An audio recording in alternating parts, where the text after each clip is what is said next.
Hey guys आज चाहिँ राति भइहाल्यो किनकि मैले भ्लग बनाएन आज। अहिले चाहिँ राति भइसकेको छ। हेर्नुस् है, हेर्नुस् यहाँ मेरो अङ्कल चाहिँ खाना बनाउनु लागेको छ। अब आफ्नो आन्टीलाई देखाउनु। यहाँ साइकल पार्किङ गरिसक्यो। अब हामीहरू आन्टीको वहाँ जाउँ है। यहाँ हेर्नुस् हामी आइसके।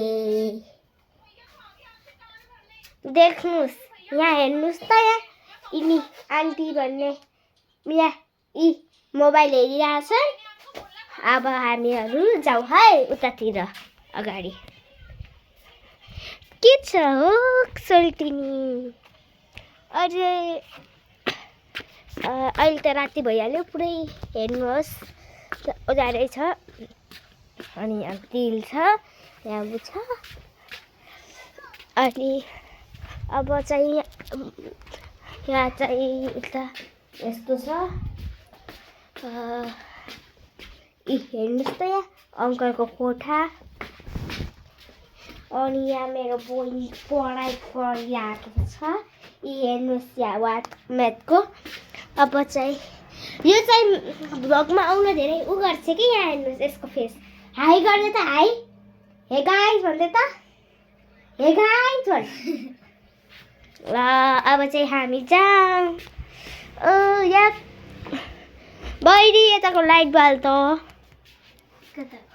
यहाँ बाहिरको यहाँनिर बल्ल तेरो मुखै देख लाइन जाउँ न। देखियो अब देखो लाइट बाल त लाइट छैन भने यहाँको लाइट चल्दैन रे। अब के गर्ने हामी? यी अङ्कल आइसके, उहाँ बजाइ हुनुहुन्छ। एकछिनपछि हामीहरू अब घुम्न जानेवाला छु। अङ्कल अहिले घुम्न जाने नि? यस। अब हामी घुम्न जाँदैछु। हजुरलाई घुम्न जाने बेला भेटौँला है अब। Hey guys YouTube my channel. यहाँ चाहिँ मेरो भाइहरू दुईटा भाइहरू पागल कुकुरहरू यहाँ घुमिरहेछन्। यहाँ हेर्नुहोस् त यसलाई।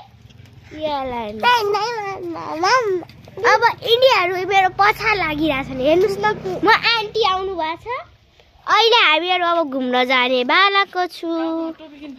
अहिले हामी घुम्न जान्छु है। हजुरहरूलाई अघि मैले भनिसकेको थिएँ हामीहरू सेकेन्ड पार्टमा हजुरहरूलाई घुम्न जाने भनेको थिएँ त। अहिले हामी घुम्न जान लागेको छु। तपाईँहरू हेर्दै गर्नु होला है। यहाँ हेर्नुहोस् को हुनुहुन्छ? अङ्कल, बहिनी अनि म तेरो आउनुले केमा छ के हाल्यो? छक्कुको अटो आउँदैछ गाइस। सायद अटो पनि आइसक्यो। यो चाहिँ फ्याक्ट्री। यो चाहिँ बाबनको घर हो। बाबनको घर। अनि यो पोल आइसक्यो। पोल मजा। ट्रक आयो भाग्नुपर्छ त। यता आउनुहोस् त साइडमा आउनुपर्छ हो कि साइडमा। ट्रक त रोकिहाल्यो। फ्याक्ट्रीको लागि आएको भन्। फ्याक्ट्रीवाला आएको हो यो गाइजहरू।